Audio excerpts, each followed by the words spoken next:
Bharat Pakistan match নিয়ে রীতিমতো hype থাকলেও মাঠে বিন্দুমাত্র প্রতিদ্বন্দ্বিতা করতে পারে না পাকিস্তান।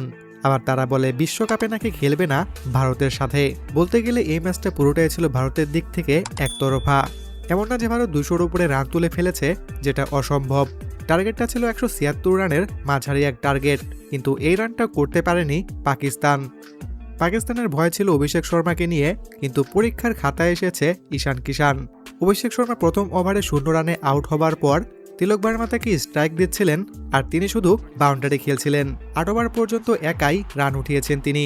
40 বলে 77 রান করে শেষ পর্যন্ত আউট হন ঈশান কিষান। ঈশান কিষান আউটের পর রানের গতি অনেকটাই কমে যায় ইন্ডিয়ার। পরবর্তী ব্যাটসম্যানরা কেউই সেভাবে রান তুলতে পারেনি।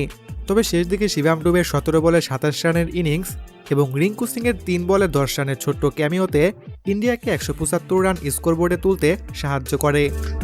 পাকিস্তান এর জবাবে ব্যাটিং করতে নামলে শুরুতেই লেজে গবরে অবস্থা। প্রথম 2 ওভারে 2টি উইকেট, পরবর্তী 3 ওভারে যায় আরও 2টি। মাত্র 34 রানে 4টি উইকেট নেই পাকিস্তানের। তখনই বোঝা যাচ্ছিল এখান থেকে ম্যাচটা জেতা পাকিস্তানের পক্ষে আর সম্ভব নয়। এরপর রীতিমতো আরও উইকেট যেতে থাকলে 100 রান তুলতেই হিমশিম খাচ্ছিল তারা। শেষ পর্যন্ত অনেক কষ্টে 100 পার করে 114 রানেই অল আউট হয়ে যায় পাকিস্তান। প্রিয় দর্শক, ভারত পাকিস্তানের এমন একতরফা ম্যাচ আপনার কাছে কেমন লাগলো সেটি অবশ্যই জানাবেন কমেন্ট করে।